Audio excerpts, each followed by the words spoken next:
Welcome to I Call Bullshit Property Podcast, where we separate real estate fact from fiction. I'm Reece Bettle, and in every episode we uncover the truth behind the property market's biggest claims and trends. Joining me is our resident expert, Lachlan Reece. He's seen it all and isn't afraid to call out the bullshit when he sees it. If you're enjoying the episode, tap like, hit subscribe to make sure you never miss an episode. Let's jump into it. It's too early to invest in Melbourne's outer suburbs.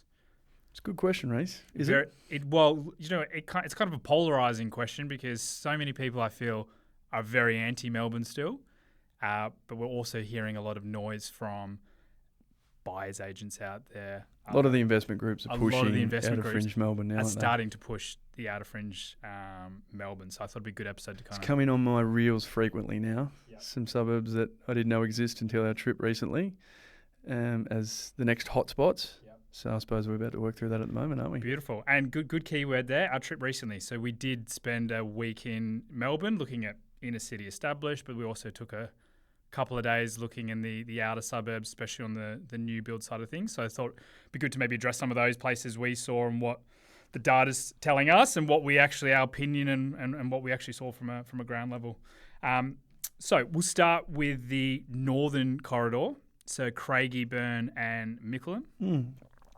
Yep, got the data on that. What was your first impression of that, Lockie, when we went there? Well, there was a seminar that came out about 4 weeks. So there's a reason why we're going to these areas, right? Because there's a lot of noise. I think our job on this podcast is to call out the bullshit and understanding what is fact from fiction. And a lot of the push was in that particular suburb, Mickleham. Yep. Before that trip, I didn't know existed, right? So it's popped out of Melbourne in the last 3 years, and it's how many k's out of the CBD? Be 35. I think you got the data set there. And there was a huge push. One of the seminars that one of our colleagues attended to was essentially framing it as a very similar growth suburb to the inner west in Sydney, where it went on a serious run between 2015 and 2019, saying that you could expect 50, 60, 70% growth out of there because of the access to the CBD, the proximity to the CBD, and the amount of infrastructure that's going to be spent in there. In reality, what we found is there's a V-line train system, and part of that is a V-line bus system to get access to the CBD. So it's not on the metropolitan train line, which is a huge issue. So to give context what that is in Victoria, essentially it's a regional travel route. So you're looking at a train or a bus that will pick you up to take you to the city every 3 to 4 hours, not like the traditional metro net, which will get you in there every hour, if not every 30 minutes. So straight away there was a huge problem with that, which we noticed. Yeah, and that was Mickleham.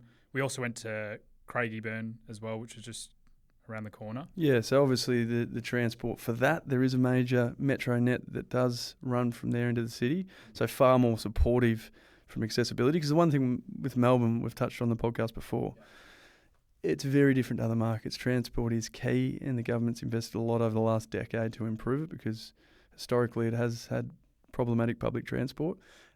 So access to the CBD without a vehicle is imperative. So we could see very quickly that a lot of infrastructure had been invested around the train station, but as you got further away from that, prices become cheaper. There's a lot of land still available, and there's a lot on the market. You know, it's a market that's been on its knees for now 7 years. The land market's seriously suffered, and that was evident when we were there.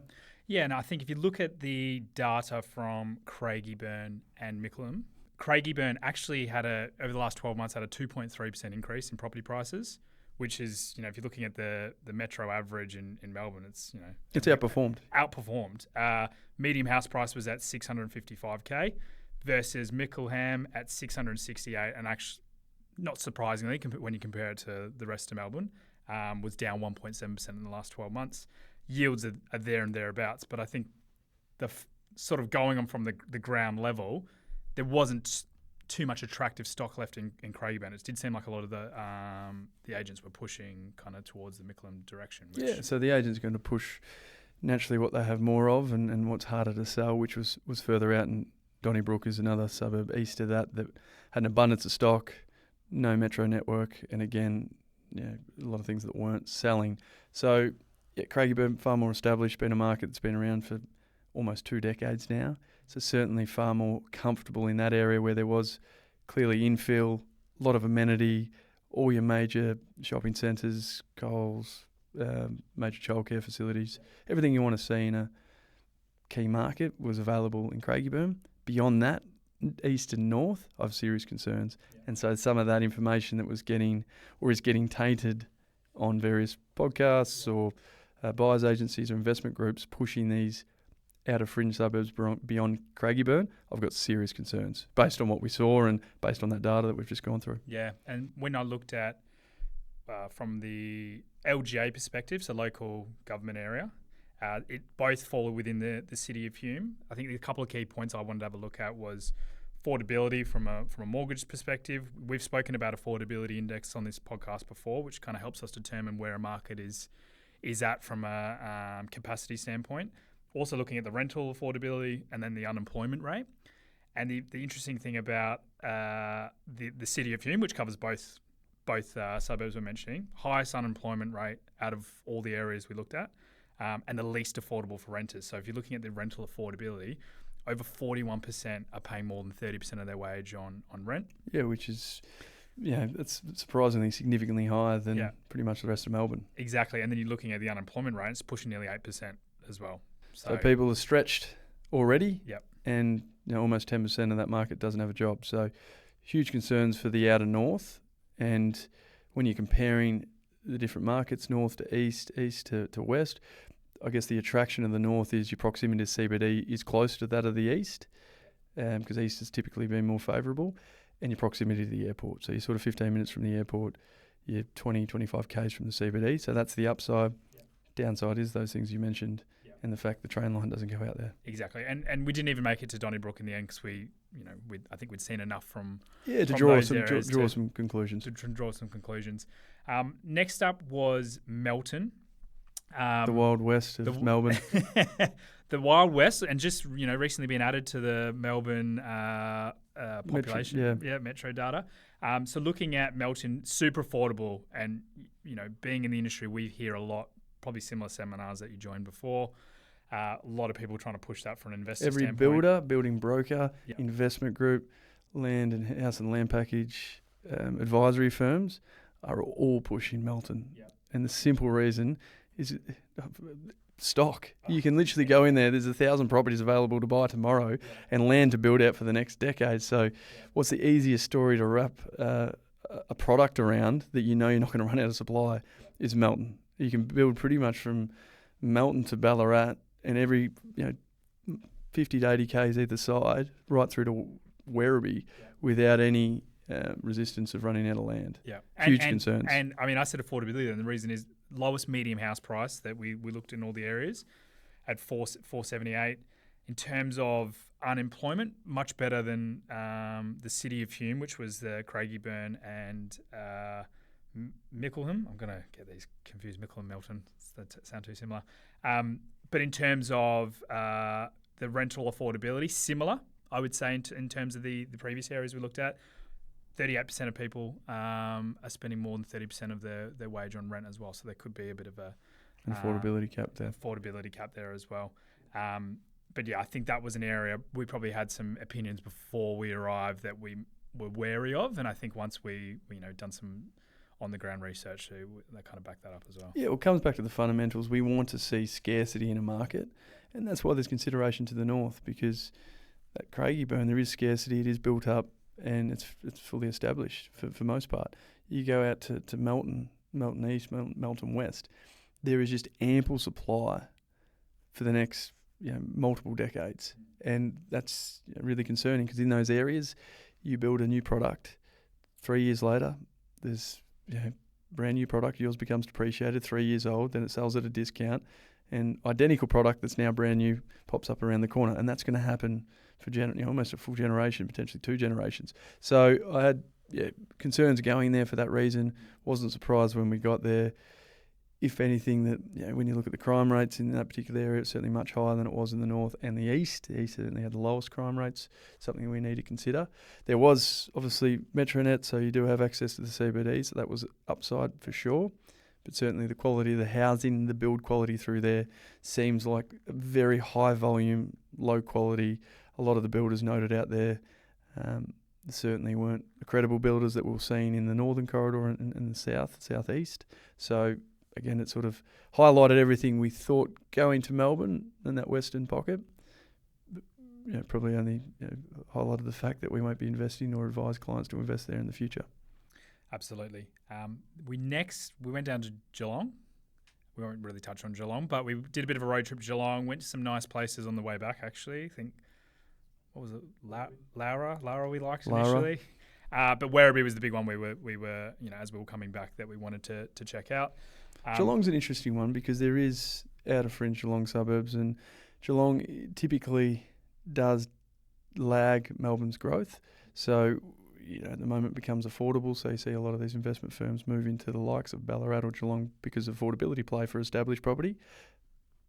The problem with Geelong, the vacancy rate is significantly higher than most other markets in Australia at the moment. And the stock on market hasn't reduced like the rest of the Victorian and particularly the Melbourne market. So good to go down there and see that there is a lot of stock available. You are spoilt for choice. It's a buyer's market, well and truly. Very different fundamentals of what we're seeing in Melbourne at this point in time, but that can change very quickly because it's a regional centre.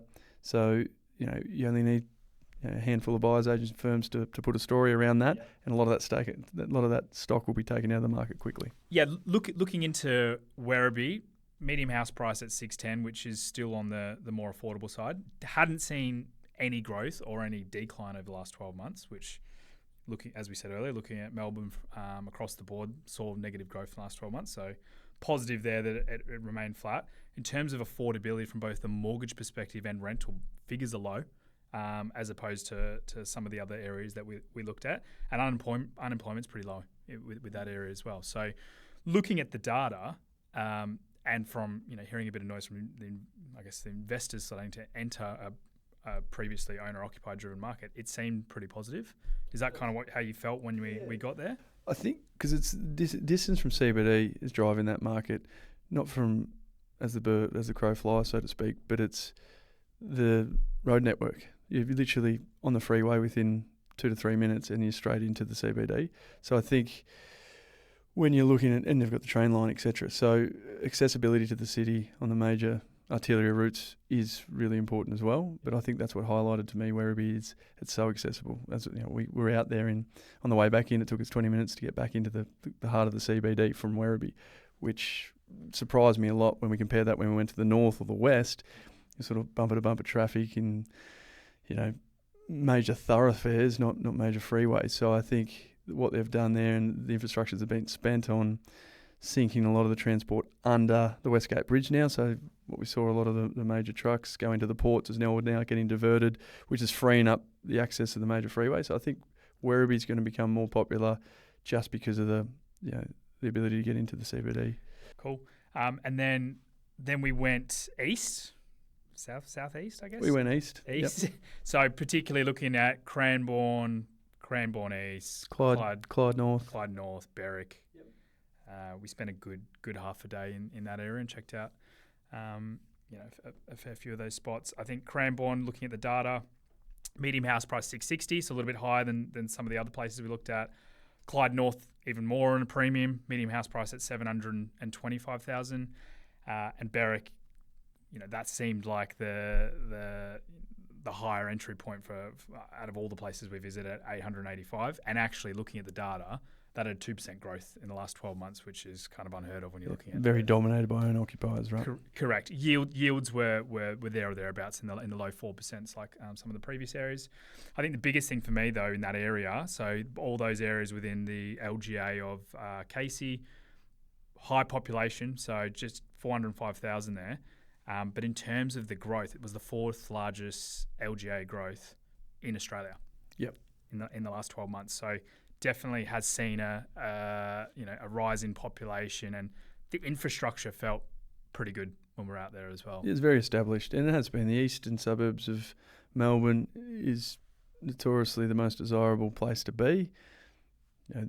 That be it, the inner east is where you want to be. That's extended to the outer east. So comparing all outer fringe markets, certainly felt most comfortable in the east due to the infrastructure that's already established, but also what's going in. So obviously in that Casey area, the facilities that they've put in, just the Melbourne Football Club alone, the soccer team, etc. That's been there for well over a decade now. So they've essentially redeveloped that entire area.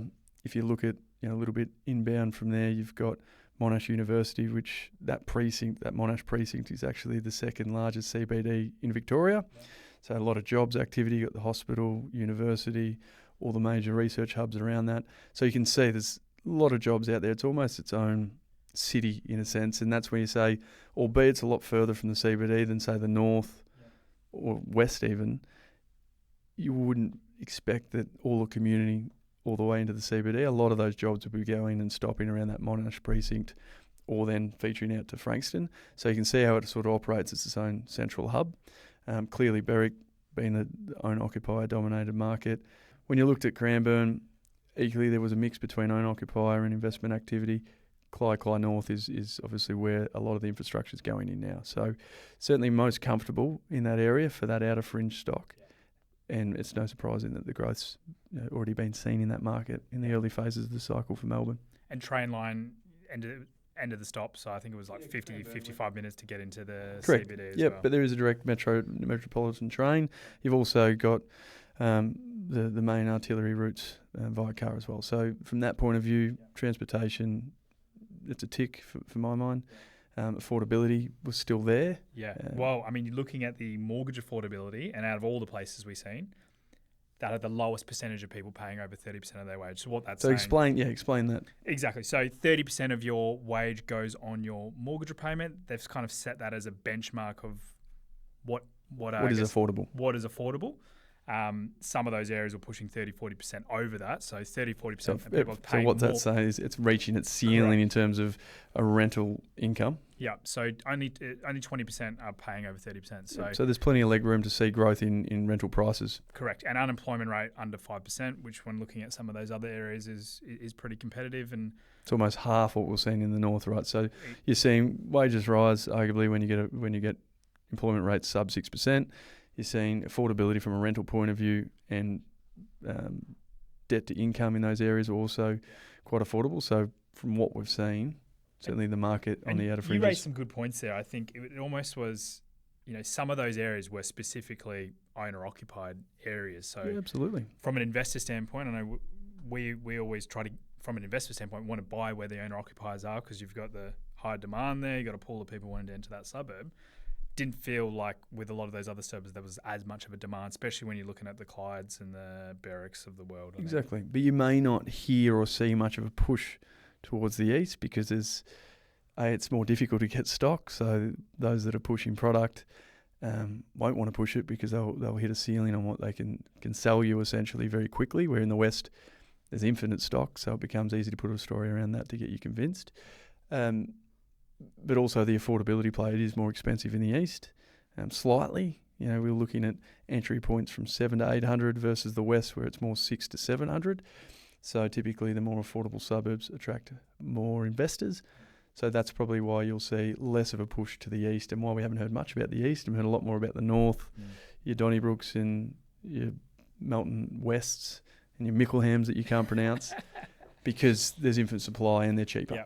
100%. And I think the options that we were looking at over there, they were between sort of 650 and 750. So there is obviously that.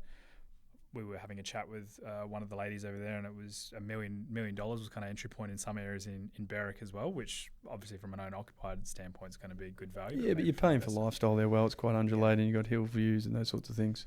Yeah. Last stop on the list was Frankston. So Love Frankston. Love Frankston. You've got a bit of a soft spot for Frankston, having lived there. I didn't live there. I play footy there. So come on, don't drag me into that. No, I do. I like what Frankston. You're telling us. Yeah, so Frankston, I think, from the investor community, that gets a lot of publicity now.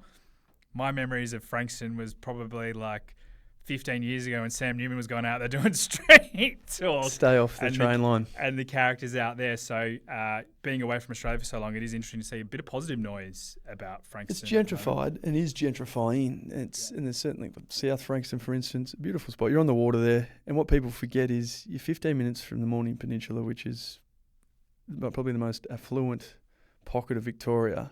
be that Portsea, Sorrento, $5 to $20 million homes, and you're 15 minutes from that. You've got beautiful beaches in Frankston, and your CBD access. You've got a major artillery route by car and a major train line. You're in the city within 45 minutes. So it makes sense. And yes, there is a lot of a push from some of these investment groups to Frankston. I support that. I think it's undervalued for what you get there. It is more established, which I like. It's not an outer fringe area. That new built stock doesn't exist as frequently, but certainly was happy with what we've seen, albeit there's pockets of Frankston. So if you are buying, buy with caution. There's a lot of social housing. There is some areas that still haven't gentrified yet, so be careful with your tenant mix and those sorts of things.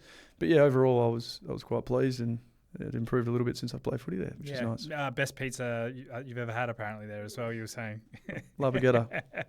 But yeah, you're too right. I think out of all the areas we were looking at, that was heavily established. But that sub $1 million price point, which is what we're talking, that's where a lot of the investment activity takes place.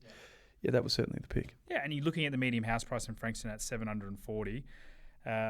No growth or no decline over the last 12 months, which you'd almost give it a tick considering what's happened in Melbourne.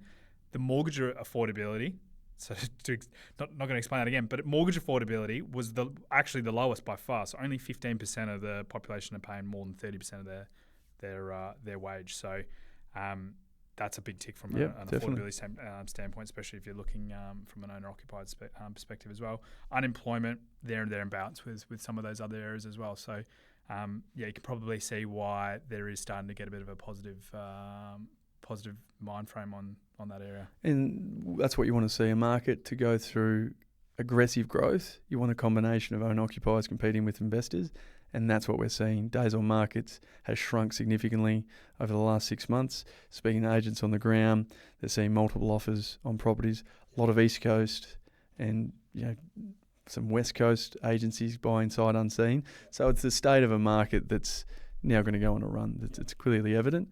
But again, buy with caution, making sure you're not buying sight unseen, because, like I said, some of the properties that we went through, you certainly want to be careful. Due diligence on those, building reports, more imperative than other markets we've seen before. Absolutely. I think we'll touch on an upcoming episode, maybe more the inner city findings that we had as well. And absolutely, we'll talk in detail in the more established and traditional areas of Melbourne. But I think out of fringe summary, we went through it. Yep.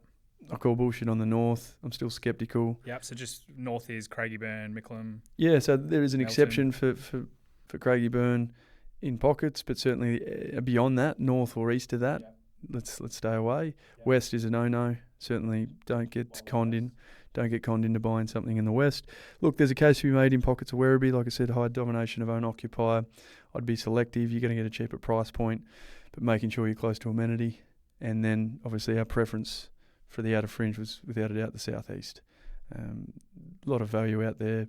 Again, be selective, like everything, making sure you're getting proximity to the train line. Because as soon as you get a little bit east of Cranbourne, the further you get away from the train line, the more difficult it is going to be able to rent the property. And that was evident in the rental returns we've seen as you got into Clyde North, etc., further away from the train line. You started to see diminishing return on rents. So, yep, that was a tick. And then established Frankston, we're really happy with. Beautiful. So, Lachlan, what's the verdict? It's too early to invest in Melbourne's outer suburbs. Fact or fiction? Do you call bullshit? I call bullshit on the north and the west. Certainly a case to be made for the east. Make sure to join us next episode. Stay informed, stay curious, and keep calling out the bullshit.